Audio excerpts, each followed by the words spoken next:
Welcome to the S.M.I.L.E-ing Boys Podcast.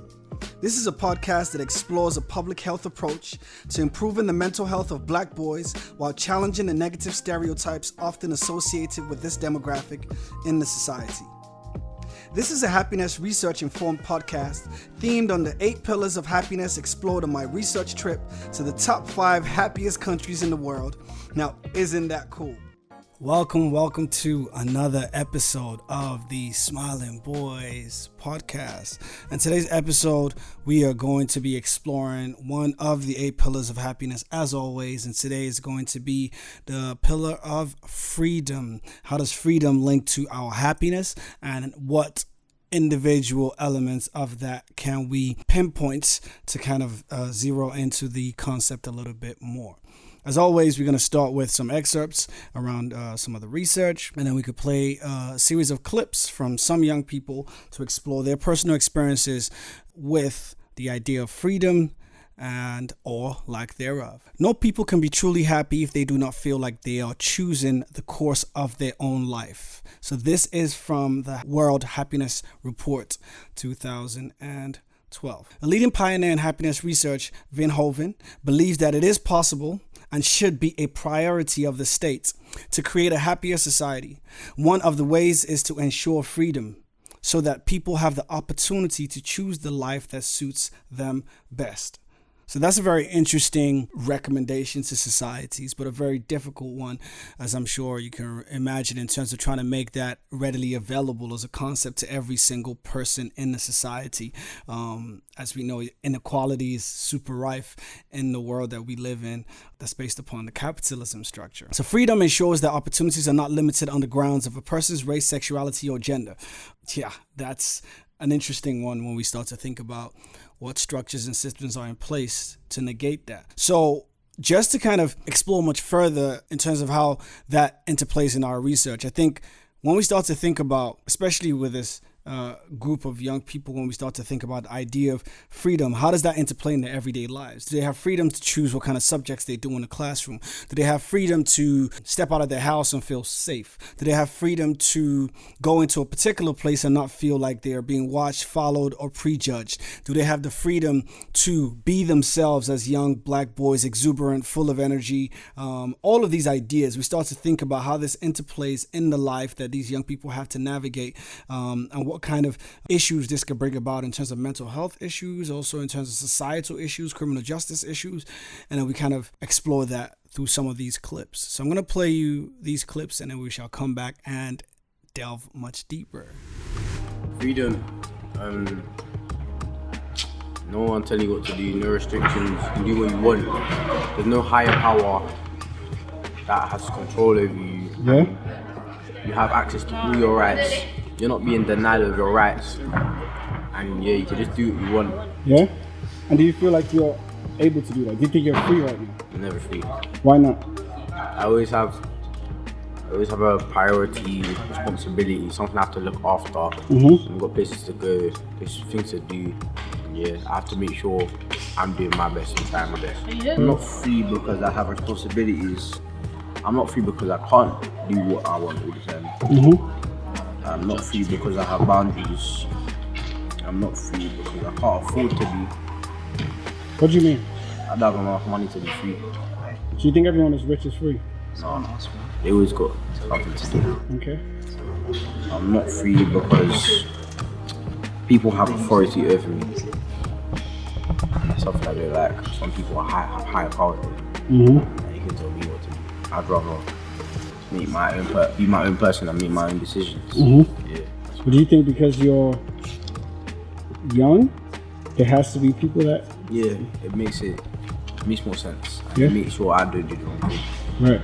At the same time, it's not a good feeling to be controlled. I'm told what to do all the time. It's great.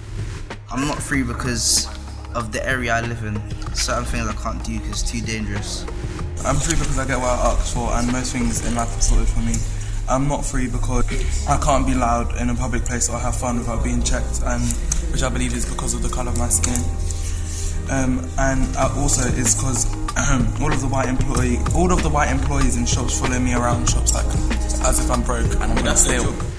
So that was the series of clips from a bunch of young boys, 13-year-olds, firstly defining freedom in their own words, which I thought was really eloquent and articulate from this young person who spoke at length about how he would define freedom, talking about, having access to all of your rights. And that's something that for most of us, it's not something that perhaps most of us will think about.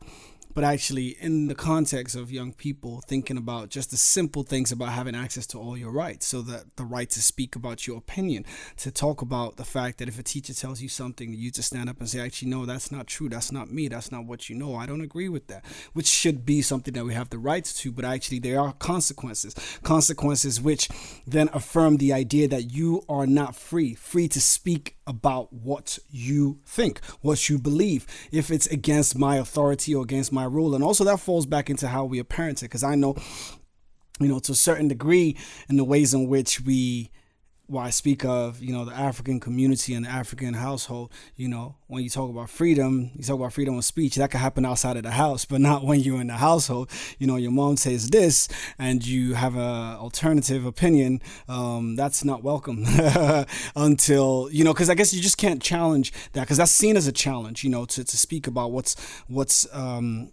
your own opinion if there is a difference in ideas. And so there is no agree to disagree thing in the African household when I was growing up. So it's agree to negate your idea. So just interrogating how that really plays a part in continually constricting young people when we think about the idea of freedom. How easy is it for young people to express their authentic self, having the freedom to do that? So he spoke about their rights and being able to have access to all of that. So that's something to really interrogate in the places that these young people have to exist within. How much of what they should be entitled to are we depriving them of? Again, he spoke about the feeling of being controlled, and that's so interesting. I think that's something that I guess all of us can really explore and think about in terms of the idea of not having the autonomy to make a choice around something. And that's something that's important when we think about the idea of choice and being controlled. And most people often think young people don't have the cognitive development or awareness enough to make decisions for themselves.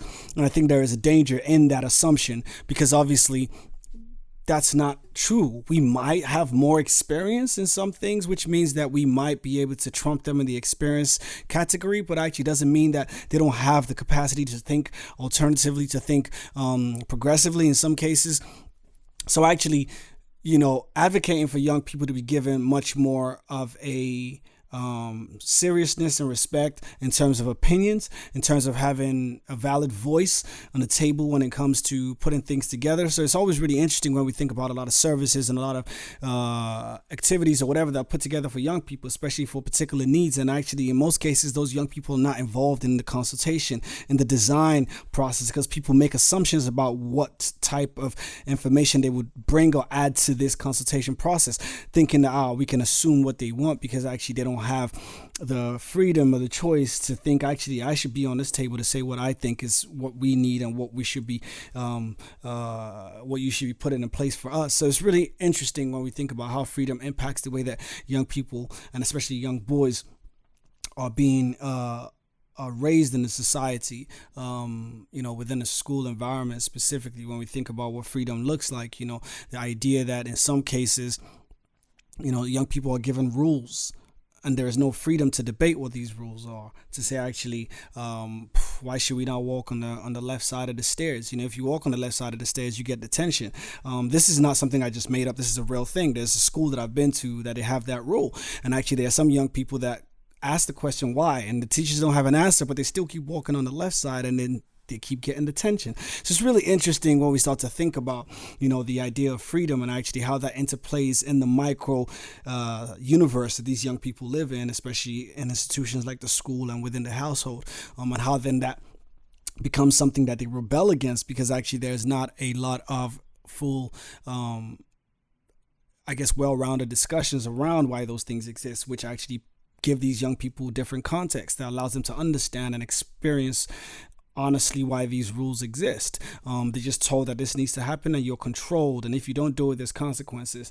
And those things do need to exist to a certain degree and within our society, because we need to have rules and structures to a certain degree. But at the same time, we need to be able to have the freedom and autonomy to question and to ask things and to interrogate, so that we can, in our own self, feel like we have the agency to make a decision based on all the information that we have. So that's super, super interesting and really important to really start to think about how much autonomy and agency young people have in their everyday lives, and actually in our own lives, in your household, your place of work. How much, institutional autonomy do you have, individual autonomy, to make decisions, to do things how you want to do them, even if the outcome is always going to be the same, making sure that you have the agency within that. And actually, this is something that's important, again, for us to think about in this COVID times, to think about the nature in which the working environment is structured, to allow people to have more agency and autonomy, because actually you have more investment in whatever it is that you're doing when you know that you have the freedom to do it how you want to do it. Even as long as you know what the outcome is supposed to be, you can navigate whatever it is you're doing, however you're doing it, in terms of the amount of time that you come into work, as long as the outcome is what the focus is. If it's outcome driven as opposed to micromanagement driven, the amount of breaks that you get, the where you can work from,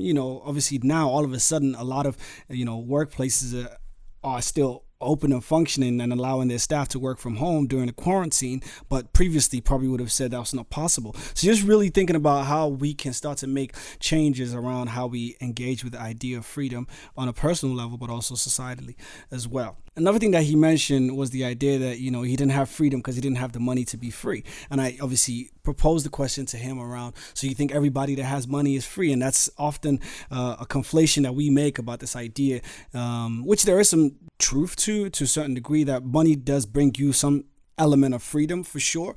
But at the same time, it's about how you use that money, because what money can do is it can give you freedom to time.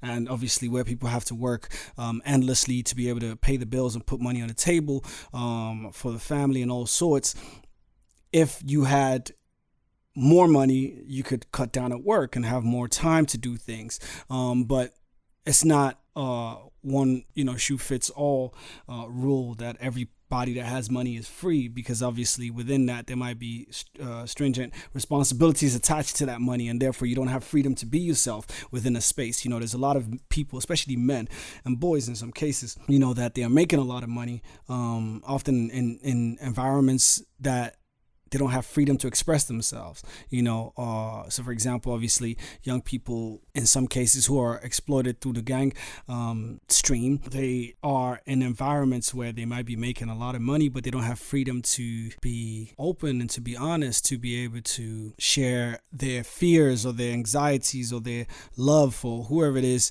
or their, the kind of challenges that they're facing. They don't have the freedom to be able to do that, or even freedom to be themselves, to wear what they want, to decide not to go out today, because there are these responsibilities that he highlighted that he always has. He always has to be somewhere. He always has to do something. And at the age of 13, imagine young people being saddled with that much responsibility and things that they don't have the ability to exercise freedom and autonomy in. So that's really important and really interesting to really think about and delve into much deeper. So thinking about the psychological impact of learning to navigate danger from a young age. So thinking about, a particular young person whose clip we listened to, who said he's not free because in his area there's certain places he can't go. So imagine as a young person, particular age in your life, 13, already having to navigate areas in your neighborhood because the real consequences that brings to you. So not having freedom to be able to go and see your friend who lives in this part of, the street at a particular time, because that actually I'm exposing myself to a lot of danger.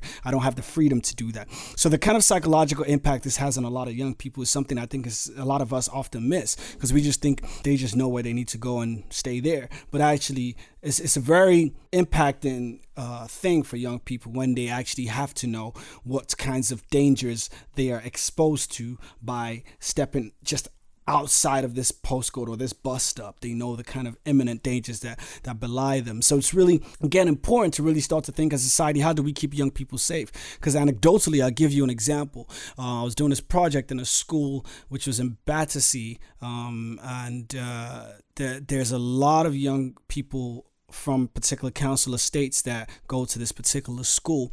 And, you know, as part of the project, I provide cameras to certain young people to take back home to document particular things, who they trust, where they trust and where they don't trust, and to annotate that using photographs. And one of the teachers talked to me about, you know, this young person is so excited about the project and he really wants this camera, but actually there's a lot of issues with this young person because he gets beaten up every other day going home, and his bag gets tipped over every time, and all the contents of his bag is always stolen or confiscated by these groups of men and boys in his neighborhood. So actually you giving him a camera might be a detrimental thing to his well-being and his physical health, because actually if he gets beaten up or people see that he has this camera, he becomes a target. So realizing that, you know, freedom for such a young person at such a young age is something that comes with such strong and stringent consequences. You know, so if, for example, I didn't have that information, or that young person was given his camera and he got beaten or got stabbed or got whatever, you know, like that would be a detrimental thing for someone at such a young age, just because he was given access to something that he wished he had, which is, you know, a DSLR camera, and to be in his neighborhood where he's not free to do that, clearly. And because there are some real consequences to him having that particular appliance. So it's really important and really interesting for us to really start to think about that, and to think about what can we do to somewhat support these groups of young people in these circumstances, right? Can we put together some sort of chaperoning system within the communities where actually we escort young people, particularly ones who are more vulnerable, back to their places where they live, you know, to really look out for young people like that. When we see things like this happen in our community, not just turn a blind eye, but actually be more actively involved in actually collectively putting things in place to support young people. I'm African, so for me, this adage of the village raising the child is one that I think we need to reintroduce to the Western way of life, because actually a lot of us are too individualistic in the way that we look at things. And actually when we think about the real problem around the way young people are dying, actually a lot of us need to take much more responsibility. How many more of us can really interject and actually make subtle changes that might make a drastic impact in the lives of young people by actually stepping in and actually being there to listen to them, being there to mentor them, being there to chaperone them back from school, and actually interject when we see things like that happening in the lives of young people. So that's something that's really important to really kind of start to think about ourselves. Because then when we start to think about the real dangers that are associated with the lack of freedom these young people have, then there is a strong link with that and the stoicism that these young people then have to develop to be able to navigate these worlds where there's imminent danger, because that's their way of not falling prey to these environments. So they have to build up these walls and these stoic demeanors to be able to help them navigate these spaces. And often what that does is obviously impacts the way that these young people are able to then open up and express themselves. Because first it starts off as a cloak that you wear, and you take it off and you wear and you take it off, and after a while it becomes something that is affixed to your body and affixed to your demeanor, and that becomes your ultimate stoic way of defending yourself, of immuning yourself to all these dangers that arise due to the environments that they grow up in. So that's really important. And then we start to think about how that then impacts the ability to be vulnerable, ability to be open, the freedom that they should have to be able to be that way. But actually, when there are real consequences attached to being vulnerable in their experiences and the ways that they see what happens to other people, then it becomes a no-no for them, because they are obviously never going to want to put themselves in that position where the vulnerability would equate to being beat up, to being G-checked, to being, robbed, whatever, all these other things. So it's about realizing the kinds of brands of masculinity that these young people are sold, but also understanding the real dangers that exist in their everyday lives, which actually actively antagonizes positive versions of masculinity. Because if they have to embody these versions of masculinity, but then these are the real consequences that come with that, they get beaten up, they get robbed, all of that stuff, then why would we ever expect that young person to adopt it when actually there's real dangers associated with that? So we need to just really look at that on a macro scale to really think about how we can actually best support young people when we're trying to think of how we can reduce the kind of challenges that they face in terms of violence, in terms of lack of expression, and all these other things that plague masculinity in our society. So there's evidence to also suggest that the daily inequalities and routine experiences of racism and discrimination, such as race-based bullying, being followed around a shop because you are believed to be shoplifting, which one young person in one of the clips specifically spoke about the fact that anywhere he goes in shops, shop attendants follow him around, and he believes it's because of the color of his skin. And he's not the only young person that's spoken about that, nor is it the only black person or person of color that I have experienced and witnessed to speak about these experiences, because the stuff I've experienced and I consistently experienced, as he spoke about in his own experience at the age of 13, and that's not the first time he's experienced that too. So it's really interesting when we start to think about how that also, according to the research, accounts for the weathering effect on the well-being and also leads to cumulative stress. So at a young age, a young person being exposed to the ways in which he's being treated differently and being expected to be stealing or to be violent, to be aggressive, how these things impact the overall well-being of a child by having to add to the cumulative stress that they have to deal with. But also what this then does is also impedes on their ability to trust, because obviously all of a sudden they know that people don't trust them because they walk in somewhere, somebody's following them all of a sudden thinking they can't afford something. So therefore you think, well, F you anyway. You think I'm going to do this, so why not, Or, the point is he just accepts that nobody's going to trust him. And all of a sudden he just walks around trying to prevent himself from being trustworthy because he thinks there's no point trying to aspire to be a trusting person when nobody actually would trust them anyway. So it's really important to really think about how these things really impact the ways in which the young people's lives kind of play out, because when we think about freedom as this arbitrary thing, I think it's really important to start to think about actual instances and structures within a society that really impede the ways in which people, especially young people and people of minority communities, actually feel about the idea of freedom. Walking down the street wearing a particular outfit. What kind of freedom do you think you have to do that as a person, be it your sexuality being in question, and what kind of dangers could come out of that, or in terms of, just your safety in terms of the colors that you wear,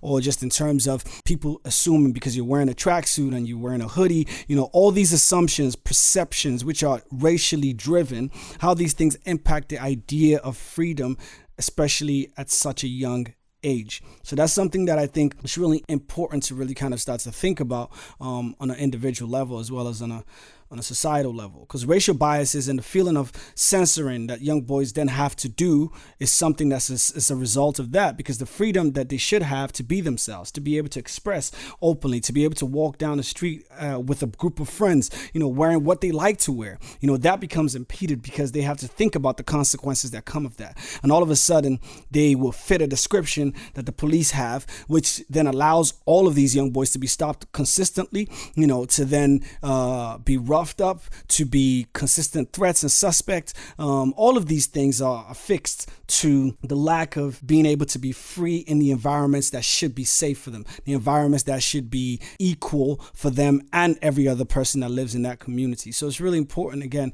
for us to really start to firstly be aware of that, and again start to think of what role we can play on our own micro level to really start to challenge these things. And actually those who are in the institutions that are in position to start to challenge and train staff in different ways to really put things in place to support the freedom that young people should have in the world that they grew up to be in. So another thing that I think is important, we're going to talk about this on another episode, is how this then feeds into the fragmentation of self. And that's like a psychological theory about the idea that, we start to separate the version we show the world and the version that we show the people that are closest to us. And the bigger that gap is, the bigger the psychological problems that any person is going to face.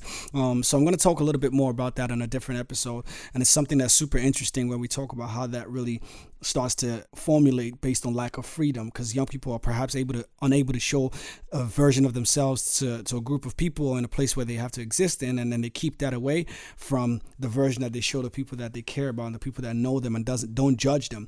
And therefore, when that gap widens, then it becomes a real problem between the ways in which they kind of play out with their behavior and their mental health and things like that. So I guess the questions and the things to take away from this is, how can we foster an environment that provides choice, autonomy, agency for young people in terms of the things they need to do, the things that they are supposed to be doing in their classroom, in their subjects, and their tasks. I mean, you know where you want to get to at the end. How about providing the opportunity for them to take on ways in which they want to learn these things, the mediums they want to use to learn these things? Can they have more choices in that? Can they have ability to participate in school democracy, debating and voting for things that actually is supposed to be put in place for their own well-being, for their own joy, all these things? Can they have more autonomy? Can they have more agency in the household as parents? Can you give young people more choices to be able to think about what they are going to need for certain things, or what they have to do for certain things, like understanding the consequences, but still being able to have the idea of choice, the idea of freedom to say what they say, even if it's something that you don't agree with, and that's very difficult, especially, modern age parenting. It's about thinking, things that weren't done for us, for you, how can you be better? How can you do one step better in the way that you raise young people, that gives them, more autonomy, more freedom, and things that, most of us didn't have when we were growing up. Yeah. So I think, that's kind of the overall exploration of this theme, specifically around what those young people spoke about. The freedom pillar would be one that we would break into over the next couple of weeks and months as well. Once again, thank you so much for being loyal listeners to the S.M.I.L.E-ing Boys Podcast. It's been such an incredible journey with you guys. I would love to get more of your input, your comments. Let me know what you think. Share it around. So please get in touch. Rate, share, comment, spread the word. It's been a wonderful afternoon catching up with you guys on the S.M.I.L.E-ing Boys Podcast. I'll see you on the next episode. Peace and